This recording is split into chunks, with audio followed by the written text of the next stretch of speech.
കത്തോലിക്ക സഭയുടെ വിശുദ്ധനും ഗോവയുടെ സംരക്ഷകൻ എന്നും അറിയപ്പെടുന്ന വിശുദ്ധ ഫ്രാൻസിസ് സേവ്യറുടെ തിരുശേഷിപ്പിന്റെ DNA ടെസ്റ്റ് നടത്തണമെന്ന് RSSന്റെ ഗോവ മുൻ മേധാവിയുടെ പ്രസ്താവന വിവാദമാകുന്നു. വിശുദ്ധ ഫ്രാൻസിസ് സേവ്യറിനെ ഗോവയുടെ സംരക്ഷകൻ എന്ന് വിളിക്കാനാവില്ലെന്നും സുഭാഷ് വെല്ലിംഗർ പറഞ്ഞു. സുഭാഷിന്റെ പ്രസ്താവനയ്ക്കെതിരെ ഗോവ മുൻ മുഖ്യമന്ത്രി ചർച്ചിൽ അലിമാവോ പോലീസിൽ പരാതി നൽകി.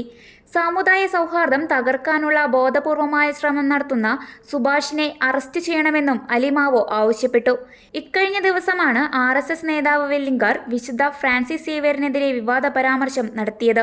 ഹിന്ദുക്കളും ക്രിസ്ത്യാനികളും മുസ്ലിങ്ങളും സൗഹാർദ്ദത്തോടെ താമസിക്കുന്ന ഗോവയിൽ സമാധാനാന്തരീക്ഷം തകർക്കാൻ ശ്രമിക്കുന്ന വെല്ലിംഗറിനെതിരെ നടപടി വേണമെന്നാണ് അലിമാവോ ആവശ്യപ്പെട്ടത്. സമുദായ സൗഹാർദ്ദം തകർന്നാൽ ഉത്തരവാദി ഗോവ മുഖ്യമന്ത്രി പ്രമോദ് സാവന്ത് ആയിരിക്കുമെന്ന് അദ്ദേഹം മുന്നറിയിപ്പ് നൽകി. വെല്ലിംഗറുടെ പ്രസ്താവനയ്ക്കെതിരെ കർശന നടപടി സ്വീകരിക്കുമെന്ന് നിയമസഭയിൽ പ്രമോദ് സാവന്ത് വ്യക്തമാക്കിയെങ്കിലും പോലീസ് അദ്ദേഹത്തിനെതിരെ നടപടിയൊന്നും സ്വീകരിച്ചിട്ടില്ല. പാരമ്പര്യമായി 10 വർഷത്തിലൊരിക്കൽ മാത്രം വിശുദ്ധ ഫ്രാൻസിസ് സേവ്യറുടെ തിരുശേഷിപ്പ് പൊതുജനങ്ങൾക്ക് വണങ്ങാനായി അവസരം നൽകാറുണ്ട്.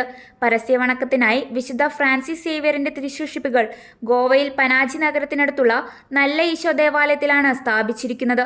ഈ വർഷത്തെ ചടങ്ങുകൾ നവംബർ 21 മുതൽ ജനുവരി 5 വരെ നടത്തുന്നതിനുള്ള ഒരുക്കങ്ങൾ നടന്നുവരികയാണ്.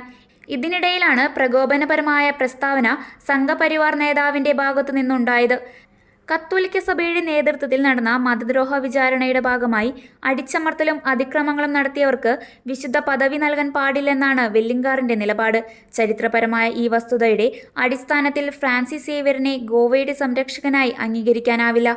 ഇതാണ് താൻ ചൂണ്ടിക്കാട്ടിയതെന്നാണ് വെല്ലിംഗറുടെ നിലപാട്. വിശുദ്ധ തോമസ് ലീഹായ്ക്ക് ശേഷം സുവിശേഷ പ്രചാരണത്തിനായി ഇന്ത്യയിലെത്തിയ സ്പെയിൻ സ്വദേശിയായ മിഷണറിയാണ് വിശുദ്ധ ഫ്രാൻസിസ് സേവ്യർ.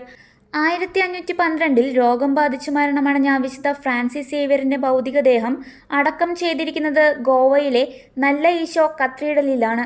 യുനെസ്കോയുടെ ലോക പൈതൃക പട്ടികയിൽ ഈ പള്ളിയും ഉൾപ്പെടുന്നു.